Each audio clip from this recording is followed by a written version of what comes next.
Welcome back to my channel. എല്ലാവരും സുഖമായിട്ടിരിക്കുന്നു എന്ന് വിചാരിക്കുന്നു. ഇന്നത്തെ വീഡിയോയിലേക്ക് എല്ലാവർക്കും സ്വാഗതം.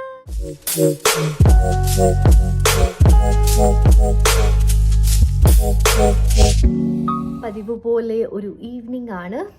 ഇപ്പോൾ സമയം 5:22 അപ്പോൾ ഇന്നത്തെ പരിപാടി എന്താണെന്ന് വെച്ചാൽ പുറത്തേക്കൊന്ന് നടക്കാൻ ഇറങ്ങണമെന്നുണ്ട്. പിന്നെ നല്ലൊരു ഉള്ളി വട ഉണ്ടാക്കണമെന്നുണ്ട്. ഞാൻ മുന്നേ ഉണ്ടാക്കിയപ്പോൾ സക്സസ്ഫുൾ ആയിരുന്നു.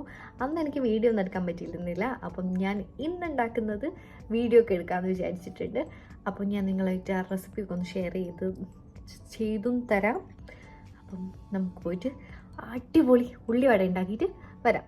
അപ്പം നമുക്ക് ഉള്ളി വട ഉണ്ടാക്കാം. ഞാൻ ആദ്യം തിന്നായിട്ട് ഉള്ളി കട്ട് ചെയ്ത് വെച്ചിട്ടുണ്ടായിരുന്നു. അതിലേക്ക് ഉപ്പ് ആഡ് ചെയ്ത് കൊടുത്ത് ഒരു 15 മിനിറ്റ് ശേഷം അതങ്ങനെ റെസ്റ്റ് ചെയ്യാൻ വെച്ചു. അതിന് ശേഷം ഞാൻ ചെറുതായിട്ട് കട്ട് ചെയ്ത ഇഞ്ചി പച്ചമുളകും അതിലേക്ക് ഇട്ട് കൊടുത്ത് ഒന്ന് മിക്സ് ചെയ്തതിന് ശേഷം ഞാൻ കുറച്ച് മൈദപ്പൊടിയാണ് എടുക്കുന്നത്. കടലപ്പൊടിയും ഇടാം, മൈദയും ഒക്കെ മിക്സ് ആക്കിയിട്ടിടാം. പക്ഷെ ഞാൻ മൈദ മാത്രമായിരുന്നുള്ളൂ. അപ്പോൾ മൈദ ഇട്ട് കൊടുത്തിട്ട് ഞാൻ അതിലേക്ക് മഞ്ഞൾപ്പൊടിയും മുളക് പൊടിയും ഇട്ടിട്ട് ഫുള്ളായിട്ട് മൊത്തത്തിലൊന്ന് മിക്സ് ചെയ്തിട്ട് ഒന്ന് വെക്കുന്നുണ്ട്. ഇതൊരു 10 മിനിറ്റ് ഞാൻ അങ്ങനെ തന്നെ റെസ്റ്റ് ചെയ്യാൻ വെച്ചു. എന്നിട്ട് ഞാൻ ജസ്റ്റ് റൗണ്ട് ഷേപ്പിലേക്ക് ആക്കുന്നുണ്ട്. ഭയങ്കര സിമ്പിളായിട്ട് തന്നെ നമുക്കതാവും കേട്ടോ. കുറച്ചൊന്ന് വെച്ചാൽ അതിങ്ങനെ തിക്കായിട്ട് കട്ടിയായിട്ട് ഇങ്ങനെ നിൽക്കും. എന്നിട്ട് ഞാൻ ഓയിലിൽ ഇങ്ങനെ ഇട്ട് ഫ്രൈ ആക്കുകയാണ്. ഓരോന്നായിട്ട് ഇങ്ങനെ ഞാൻ ചെയ്ത് കൊടുത്തു. എന്നിട്ട് നല്ലോണം ഇതിങ്ങനെ കരിഞ്ഞു പോകരുത്, നല്ലൊരു ഗോൾഡൻ കഴിഞ്ഞിട്ടുള്ളൊരു ബ്രൗൺ കളറാവണത്. ഈ ഒരു കളറായപ്പോൾ സെറ്റായിട്ടുണ്ടായിരുന്നു. നല്ല അടിപൊളിയായിട്ട് വന്നിട്ടുണ്ടായിരുന്നു. അപ്പം ഞാൻ പോയിട്ട് കഴിക്കട്ടെ.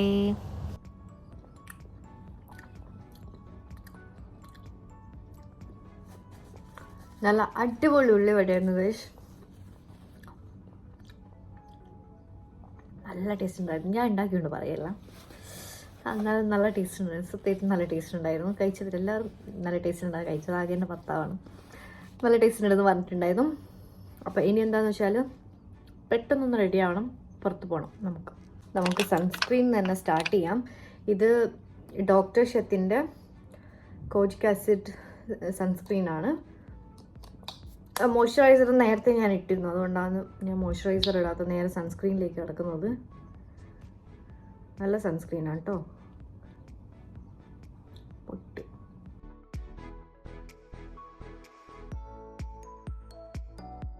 ഞാൻ ബോഡി ഓയിൽ യൂസ് ആക്കുന്നുണ്ട്. ഇത് പ്ലമ്മിൻ്റെ ബോഡി ലവിങ് ബോഡി ഓയിലാണ്.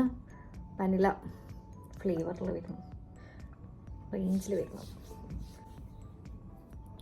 എൻ്റെ ഫേസിനേക്കാളും ഡ്രൈ ആണ് ബോഡി. ക്രീംസ് യൂസ് ചെയ്യുന്നതിലും എനിക്ക് വർക്ക് ആവുക ബോഡി ഓയിലാണ്.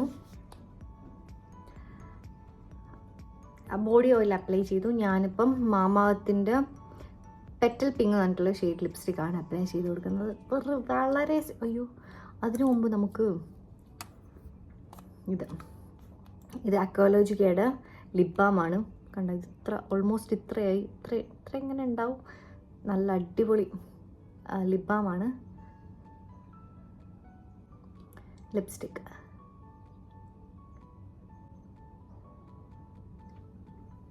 അത്രേ ഉള്ളൂ. ഇനി ഞാൻ പോയിട്ട് ഡ്രസ്സ് ചേഞ്ച് ചെയ്തിട്ട് വരാം. ഔട്ട്ഫിറ്റൊക്കെ ചേഞ്ച് ചെയ്ത് വന്നിട്ടുണ്ട്. അപ്പം ഞാൻ വിചാരിച്ചു നീല കളറല്ലേ, നീല കളർ കൊണ്ട് കണ്ണ് എഴുതി കൊടുക്കാം.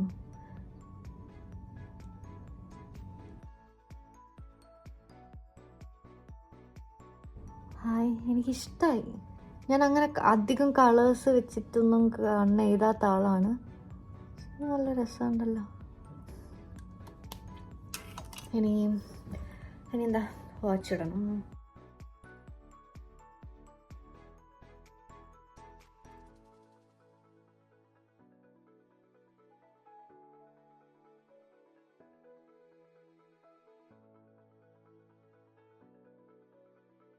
തൽക്കാലം ഞാനിങ്ങനെ മുടി കെട്ടിവെക്കുകയാണ്. നമ്മൾ വെറുതെ നടക്കാൻ പോകുന്നതല്ല, അധികം ഓവറാക്കണ്ടല്ലോ.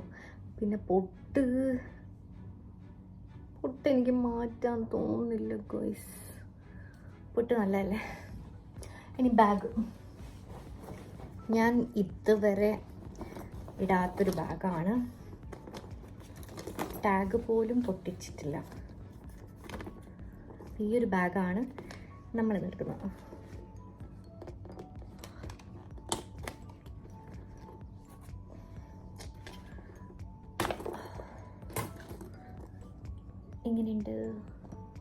ഈ ബാഗ് വാങ്ങിക്കഴിഞ്ഞപ്പോഴാണ് ഞാൻ ആലോചിക്കുന്നത് എൻ്റെ കയ്യിൽ അധികം ബ്ലൂ ഔട്ട്ഫിറ്റ്സ് ഇല്ല. അപ്പോൾ ഇന്ന് എനിക്ക് കിട്ടിയപ്പോൾ ഞാൻ വിചാരിച്ചു ഇതങ്ങിടാന്ന്.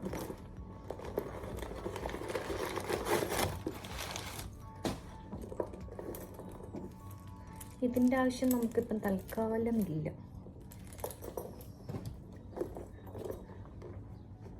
ഇങ്ങനെയാണ് നമ്മൾ പോകുന്നത്. അപ്പം ഇതിലേക്ക് നമുക്ക് ലിപ്സ്റ്റിക്, ആ ഒരു ലിപ്സ്റ്റിക്ക് വെക്കാൻ വേണ്ടിയിട്ടാണ് ഞാൻ ഈ ബാഗ് എടുക്കുന്നത്. അത് മാത്രമല്ല ഫോൺ വെക്കണം. നമുക്കിനി നടക്കാൻ പോവാം. Come on guys, let's go. Guys, നടന്ന് റോളയിലുള്ളൊരു സ്ട്രീറ്റ് ഉണ്ട് ഇവിടെ. നമുക്ക് അപ്പം ഇതൊക്കെ ബെഡ്ഷീറ്റ്സിൻ്റെ ക്ലോത്ത്സ് ആണ്, ഇങ്ങനെ എടുക്കാൻ പറ്റും. ഇത് മറ്റേ ചുരിദാറിൻ്റെ മെറ്റീരിയൽസ് ആണ്, പിന്നെ അല്ലാതെ റണ്ണിങ് മെറ്റീരിയൽസ് ആണ്. അതൊക്കെ കാണാൻ നോക്കുക. ഞാൻ പണ്ട് മുതലേ ഇവിടുന്ന് വളരെ ചുരുക്കമാണ് ക്ലോത്ത്സ് എടുത്തിട്ട് നമ്മൾ തയ്പ്പിക്കുകയൊക്കെ ചെയ്യുന്നത്. പക്ഷേ ബെഡ്ഷീറ്റ്സ് എടുക്കാറുണ്ട് കേട്ടോ, നല്ല ക്വാളിറ്റിയിൽ പലതരം കളറിലൊക്കെ കിട്ടും. ഈ കാണുന്നതൊക്കെ ഞാൻ മുന്നേ വാങ്ങിച്ചിട്ടുണ്ട്. ഈ വൈറ്റ് കളറിലുള്ള പലതും നമുക്ക് നല്ല ഡിസൈൻസിലൊക്കെ കിട്ടും. അതും റേറ്റ് കമ്പയർ ചെയ്യുമ്പോൾ നല്ല കുറവാണ്. സോ ഒരു ബെഡ്ഷീറ്റ്സിൻ്റെ ഒരു പാരഡൈസ് എന്ന് തന്നെ പറയാം. ഒരുപാട് വെറൈറ്റീസിലൊക്കെ ഇവിടെ അവൈലബിൾ ആണ്. ഗൈസ്, ഞാൻ പറഞ്ഞ ഷോപ്പ് ഇതാണ് കേട്ടോ, സുബൈർ പ്ലാസ ആണ് അറിയപ്പെടുന്നത്. ഈ ഒരു ബിൽഡിങ്ങിലായിട്ടാണ് വരുന്നത്. ഡിന്നർ ഞങ്ങൾ പുറത്തുനിന്ന് കഴിക്കാമെന്ന് വിചാരിച്ചു, പക്ഷെ ഞങ്ങൾ ടേക്ക് അവേ എടുക്കുകയാണ്. വീട്ടിൽ പോയിട്ട് കഴിക്കും. ഒരു നടത്തമൊക്കെ കഴിഞ്ഞ് തിരിച്ച് വീട്ടിലെത്തിയാണ്. ആകെ ടയേർഡായി, ഭയങ്കര ചൂടാണ്, ഭയങ്കര ഹ്യൂമിഡിറ്റിയാണ്. ആകെ ഒരു പരിവായിട്ടുണ്ട്. ഞാനൊന്ന് ജസ്റ്റ് ബോഡി വാഷ് ചെയ്തിട്ട് പെട്ടെന്ന് വരാം. ഡിന്നറിനായിട്ട് വാങ്ങിച്ചിട്ടുണ്ടായിരുന്നു ചിക്കൻ കറിയും നൂലപ്പവും, നൂലപ്പം എന്നൊക്കെ പറയും. അപ്പം ഞാനിത് കഴിക്കട്ടെ. ഞാനിതാ ഭക്ഷണമൊക്കെ കഴിച്ച് ഇനി കിടന്നുറങ്ങാൻ പോവാണ്. നിങ്ങൾക്ക് എല്ലാവർക്കും ഇന്നത്തെ വീഡിയോ ഇഷ്ടമായെന്ന് വിചാരിക്കുന്നു. ഇഷ്ടമായിട്ടുണ്ടെങ്കിൽ ലൈക്ക്, ഷെയർ ചെയ്യാൻ, ചാനൽ ഇതുവരെ സബ്സ്ക്രൈബ് ചെയ്തിട്ടില്ലെങ്കിൽ ചാനൽ സബ്സ്ക്രൈബ് ചെയ്യുക. അപ്പം നമുക്കിനി അടുത്തൊരു വീഡിയോയിൽ കാണുന്നവരെ ബൈ.